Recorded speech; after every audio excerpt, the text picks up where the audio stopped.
은혜를 담은 추수감사절 오늘 말씀의 제목입니다. 오늘은 특별히 하나님께 감사절의 예배를 드립니다.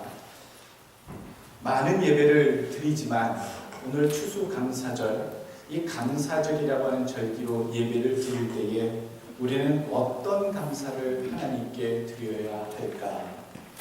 그런 고민, 그런 생각을 이 시간에 먼저 해보길 원합니다. 몇 가지 우리가 감사의 예배를 드리다, 그런 마음으로 주의 예배를 참여할 때에 한 가지 먼저 생각해야 할 교훈이 있습니다. 예배를 드리는 모든 자들은 감사의 조건을 찾아 감사해야 한다는 사실입니다. 감사할 이유를 찾아야 돼요. 사람은 저절로 감사하는 그런 습성을 타고나지 않았습니다. 우리 죄로 말미암아 오염된 심성 중에는 상황을 늘 원망하고 평가하고 낙담하는 그런 부정적인 성격들이 우리 죄성 가운데 늘 갇혀 있기 때문에 감사는 신앙으로 훈련되지 않고서는, 의도적으로 노력하지 않고서는 불가능한 게 감사입니다. 세상 사람들은 자신의 삶 10가지의 일 중에 9가지가 행복하고 1가지가 불행한 것이 섞여도 그 입술에서 불평과 원망이 떠나지 않습니다만, 믿는 자의 사람들은 9가지 불행과 1가지 축복만으로도 저들의 삶에 감사가 넘치는 줄로 믿습니다. 우리의 삶이 이래야 합니다. 많은 상황 속에서도 감사할 이유 하나라도 있다면 그것 때문에 우리는 감사할 수 있는 존재가 되는 것. 오늘 추수감사절의 의미는 구약성경의 장막절, 수장절이라고 불리우는 모든 추수가 끝난 뒤에 드려졌던 그 절기와 성격이 매우 흡사합니다. 그래서 구약적인 근거를 찾기도 하지요. 그런데 우리가 지금 지내고 있는 이 추수감사절은요, 직접적으로 영향이 되고 기초가 된 것은 1620년에 종교의 자유, 신앙을 지키고 믿음의 길을 찾고자 핍박받는 영국 땅을 떠나 메이플라워라고 하는 배를 타고 66일 만에 동부 해안에 착륙한 청교도들의 삶이 기원이 된 것이 오늘 추수감사절의 기원입니다. 1620년 11월 21일, 얼마 남지 않았죠? 바로 그 날 그들이 상륙해서 1년 동안 죽도록 추운 날씨와 거친 환경 속에서 겨우 인디언들로부터 농사하는 법을 배워서 그 추위 가운데 동부 저 끝에 있는 그 농지에서, 그 토지에서 처음 옥수수 농사를 드린 그 감사절이 추수감사절의 직접적인 기원이 되었습니다. 102명이 바다를 건넜습니다만 절반이 죽었어요. 40명, 50명만 살아남아 신대륙에서 하나님의 인도하심, 하나님을 향한 신앙을 지키며 저들의 첫 번째 수확을 거둔 것에 대한 감사. 상황을 보면 감사할 상황이 전혀 아닙니다. 식구 가운데 절반이 죽었고요, 너무나도 극심히 추웠고요, 아무것도 없는 황무지에서 겨우 드린, 그것도 좋은 품종과 좋은 수확이 아니라 많은 것들을 버리고 그 가운데 추우려서 골라서 드린 옥수수 농사의 그 감사함을 기념하는 추수감사절. 객관적으로 있는 그대로를 보면 참 불쌍하고 끔찍하고 딱한 추수감사였습니다만, 저들은 어려운 상황, 극심한 고통 중에도 그 상황에도 거두게 하신 것이 있음에 대해서, 그 땅에 정착할 수 있게 하심에 대해서 하나님께 감사하며 추수감사절을 드렸다라는 얘기입니다. 그래서 오늘 여러분 가운데 이런 생각을 하는 분이 계실지 모르겠어요. 하나도 된 거 없는데, 거둔 것이 하나도 없는데, 올해 사업이 안 돼서, 올해 농사가 안 돼서, 올해 버렸던 일들이 안 돼서 은행 잔고는 텅텅 비었고 거둔 것이 없고 내가 좋아하고 감사할 만한 풍성이 거둔 것이 없는데 무슨 추수감사냐, 거둔 게 없는데, 이런 불만이 혹시 우리에게 있다면 오늘 첫 번째 이 미국 대륙에서 하나님께 드렸던 추수감사절을 지냈던 청교도의 상황을 기억하셨으면 좋겠습니다. 절망적인 상황, 가족을 잃은 상황, 고되고 힘들고 추웠던 그 상황 속에서 적은 수확이나마 거두게 하신, 정착하게 하신 하나님께 드린 그 감사함, 오늘 그런 감사가 여러분들께 꼭 있기를 원합니다. 많이 거두어서가 아니라, 풍성이 있어서가 아니라 내 삶에 감사할 만한 것, 그 한 가지 조건, 그 이유. 그래서 여러분, 어려운 상황에서도 감사할 조건을 찾아서 드리는 것이 감사절입니다. 하나님께 감사한 이유를 찾고 기록하고 그것을 마음에 읽어보고 그것으로 기도드리며 감사하는 것, 그것이 감사절의 예배가 되어야 합니다. 감사의 조건은요, 누구든지 찾으면 감사로 드릴 수 있습니다. 감사의 조건을 찾는 것. 여러분, 내가 이루지 못하고 불만 있고 불평스러운 일들이 가득 있다 할지라도 이미 나에게 넉넉히 주셔서, 이미 해결해 주셔서, 이미 하나님께 은혜를 받고 축복을 받아 누린 모든 것들을 한번 적어봐 보십시오. 그래서 그것을 놓고 참 돈으로 안 되는 것이요, 사람 능력으로 안 되는 것이요, 내 힘과 재력으로 안 되는 것인데 하나님이 베풀어 주신 축복이었음을 여러분 마음속 깊이 감사함으로 이 예배에 참여하신 여러분들 되시길 축원합니다. 얼마나 감사합니까? 미국에서 살 수 있다는 거. 부모님들은 와서 고생했지만 여러분들 당대에 희망의 땅 이 미국에, 기회의 땅 미국에 무엇이든지 내 꿈과 뜻을 하나님을 위해서 마음껏 펼칠 수 있는 이 땅에 여러분들이 잠시 어쩌면 영원히 살 수 있다는 것, 기회가 주어졌다는 것, 여러분 감사해야 합니다. 살아있음에, 내가 이런 평안을 누리고 있음에, 위협으로부터 벗어나 있음에, 굶주림으로부터 넉넉함에 있음에 여러분들 감사가 넘치시길 간절히 축원합니다. 두 번째로 우리가 이 감사절 예배를 드리면서 어떤 감사를 드려야 할까? 내가 무엇을 어떻게 감사해야 할까? 예배를 드리기 전에 이것을 생각해야 합니다. 오늘 두 번째는요, 예배보다 감사가 먼저라는 사실을 우리는 명심해야 합니다. 예배를 드린다는 것은요, 그리스도인들에게 매우 중요한 일입니다. 오늘 표가 뭡니까? 예배가 내 삶입니다. 철저하게 예배자의 삶, 온전한 삶을 내 삶에 이루어드리고자 우리는 날마다 살겠다고 연초에 다짐하고 기도했습니다. 그런데 그 예배자의 삶 속에, 예배드리는 자의 삶 속에 항상 있어야 될 것이 오늘 감사가 먼저다라는 얘기지요. 성경 말씀 보면 참 아이러니하지요. 하나님께서 왜 그 비싼 황소로 제사를 드리는 그 제사보다 감사를 더 기뻐하신다고 오늘 말씀하셨을까요? 오늘 본문의 말씀 그대로입니다. 제사드림, 예배드림이 더 귀하고 중요한데 감사드리는 것을 더 크게 기쁘게 받으신다. 왜일까? 감사가 먼저냐, 예배가 먼저냐?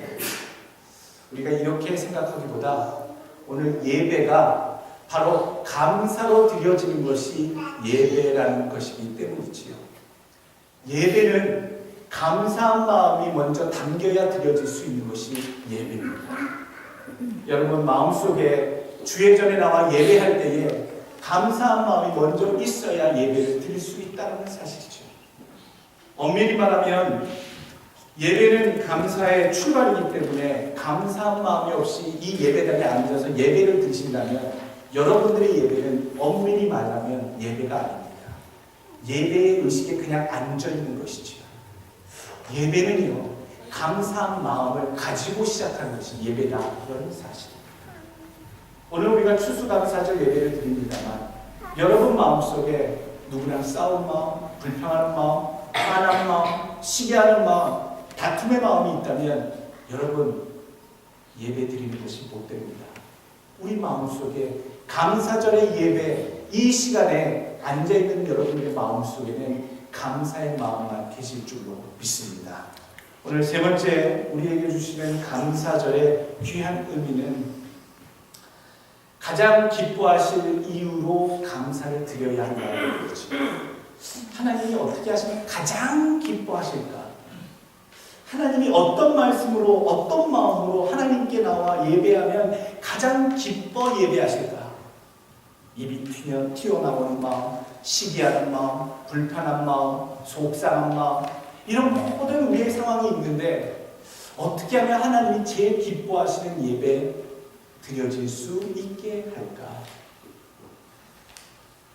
하나님이 무엇에 대한 감사를 가장 기뻐하시는지를 우리는 먼저 생각해 봐야 합니다. 수천 가지, 수백 가지 감사할 이유가 있어도 하나님이 가장 기뻐하실 만한 그 감사 되돌림은 무엇일까? 미스코리아한테 어떤 말을 들려주면 가장 기뻐하고 행복해 할까? 어떤 말을 들려주면 좋을까요? 야, 너 공부 잘하게 생겼다. 야, 너 참 성품 좋다. 지금 기분 나빠할지 모르겠습니다. 미스코리아가 가장 듣고 싶은 말은 가장 예쁘다라는 그 말에 가장 기뻐하고 좋아하겠지요. 내과 의사, 유명한 내과 의사가 합니다.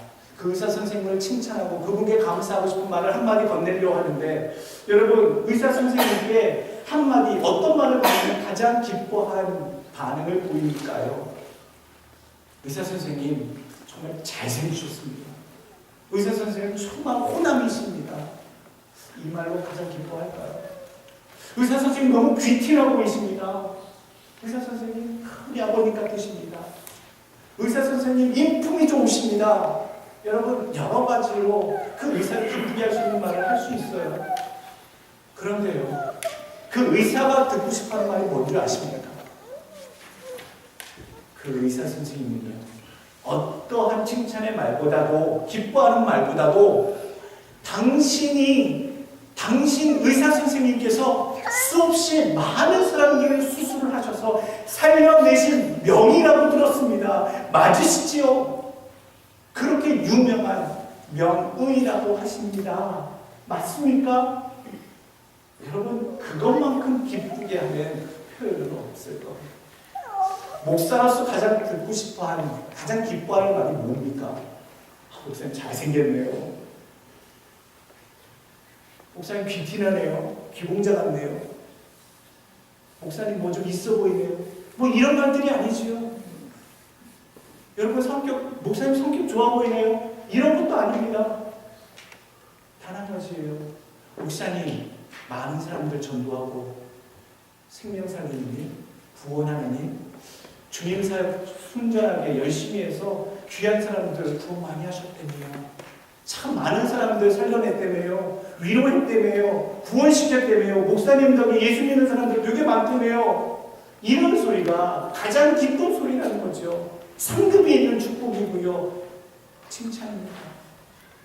여러분, 하나님은 어떤 소리를 그렇게 듣고 싶어 하실까요? 하나님 잘생기셨습니다. 하나님 능력 최고십니다. 많은 우리가 하나님을 기쁘시게 할 수 있는 표현들이 있어요. 있는데도 우리가 이 감사절에 가장 하나님의 마음을 기쁘시게 해드릴 그 감사함의 표현이 무엇이 있을까 생각해보면 단 한 가지예요. 어떤 말씀으로 찬양하면 하나님을 기쁘시게 하겠어요? 하나님, 구원해 주셔서 고맙습니다. 하마터면 내가 한국에 있었으면, 내가 정말로 잘못했으면 예수 믿는 것 그 자체를 기회를 놓쳐서 세상 가운데 살다가 그냥 죽어버릴 끝날 인생이었는데, 하나님, 내가 예수를 믿게 되다니, 내가 하나님의 자녀가 되다니, 죽어버릴 인생이 구원함을 얻고 하나님의 자녀로 이 땅에 하나님의 축복을 받다니, 절대자의 축복을 누리며 살다가 또 천국에 하나님 곁으로 갈 수 있다니, 하나님, 이게 큰 영광입니다. 하나님 고맙습니다. 너무 고맙습니다.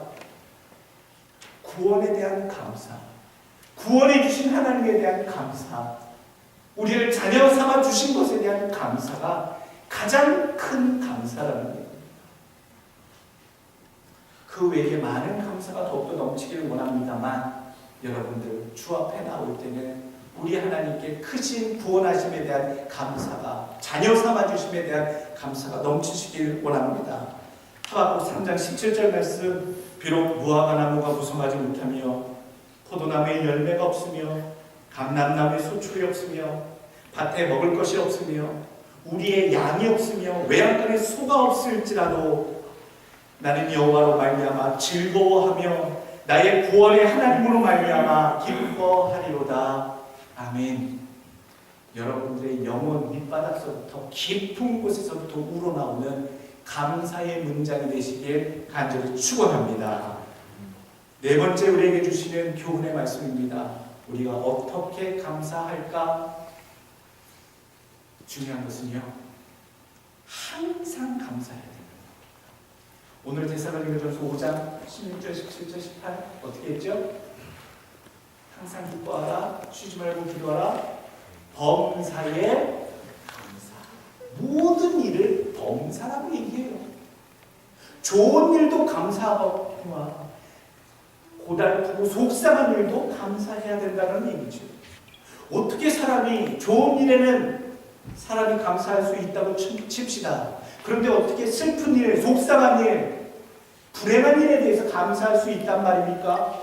불행한 일을 만나면 원망하고 저주하고 화를 내는 것이 사람의 본능인데 어떻게 그런 일까지도 우리가 감사하라고 성경은 말씀하시지요? 오늘 그 비결을 오늘 성경은 얘기해주고 있습니다. 우리에게 말씀하신 것, 우리는 어떠한 상황에서도 전천후 감사하는 신앙인이 되라고 얘기하십니다. 어떤 일을 만나도 감사하라는 것을 우리에게 교훈하고 계시지요.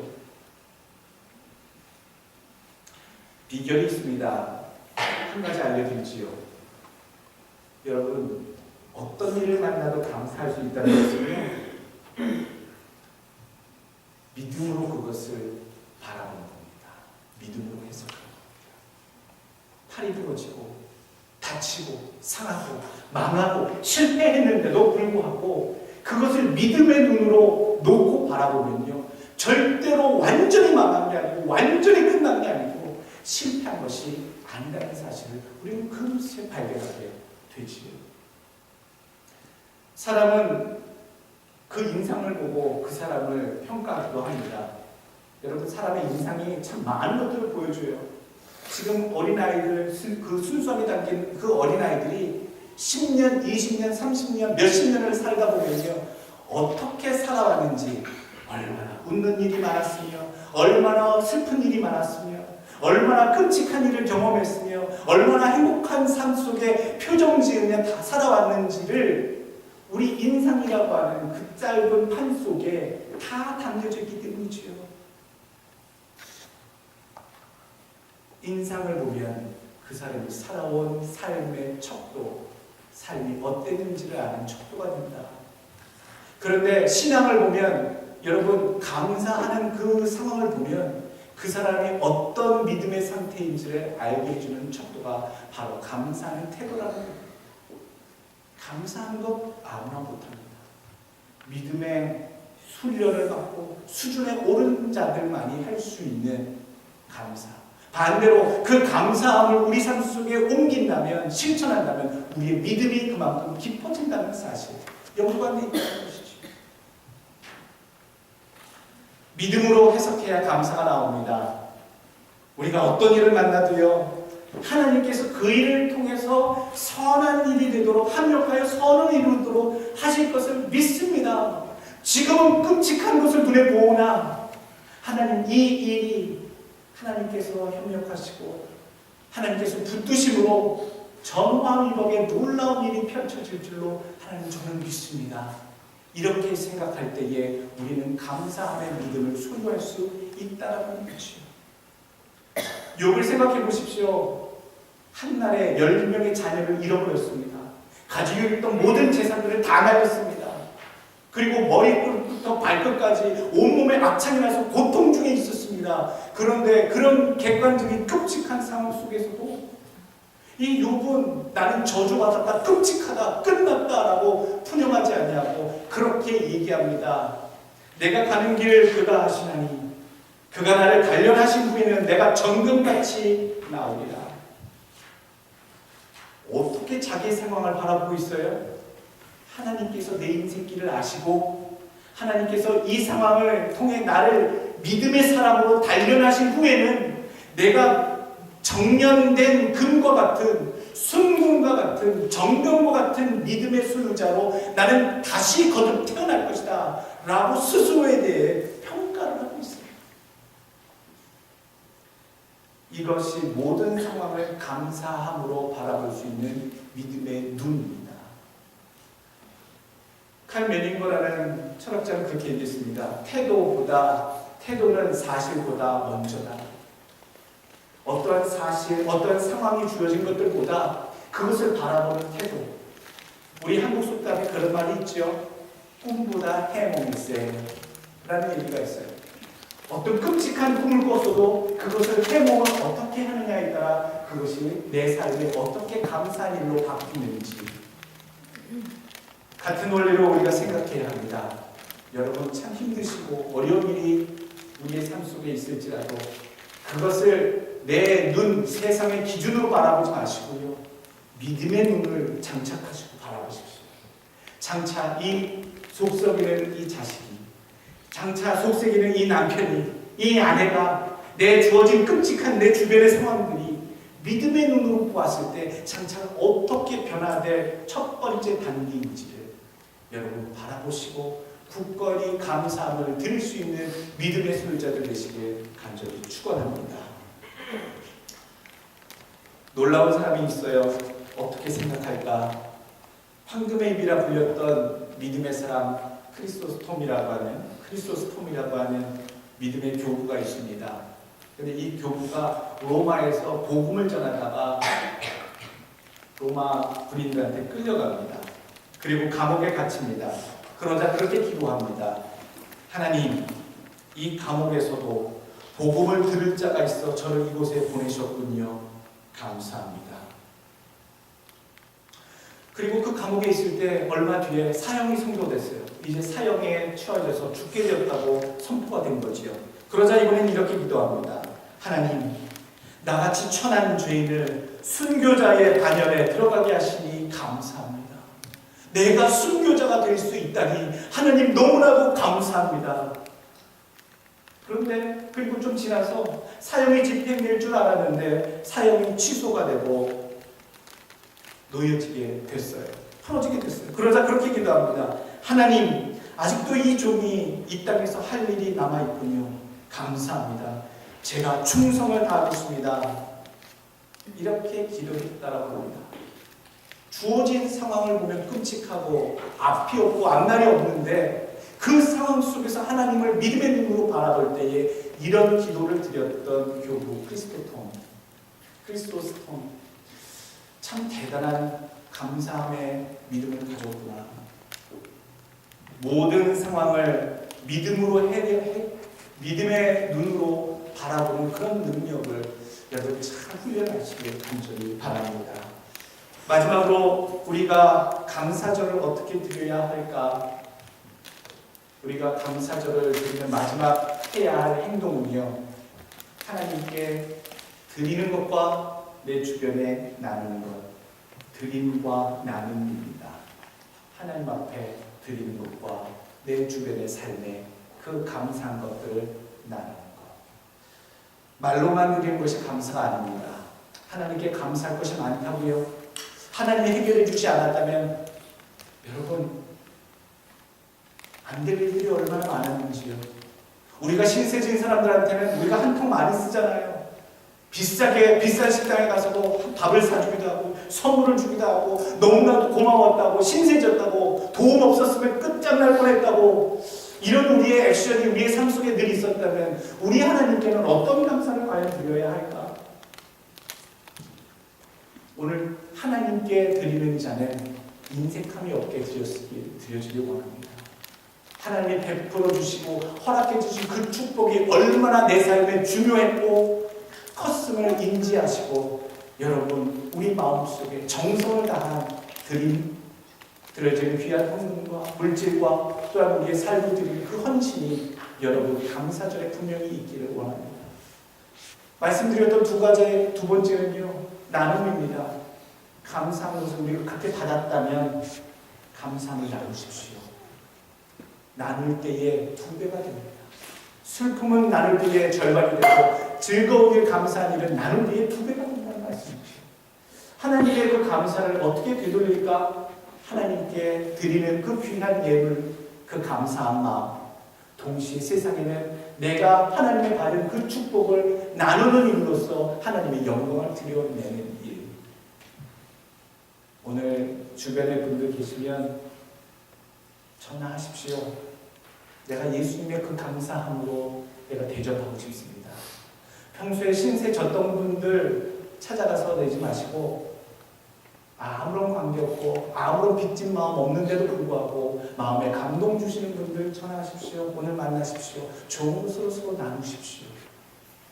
오늘 하나님께 드리셨다면 그 은혜가 여러분들 삶의 아름다운 나눔으로 풍성히 이 세상에 담겨지는 여러분들 오늘 추수감사절이 되시길 예수 그리스도 이름으로 축원합니다. 기도하겠습니다.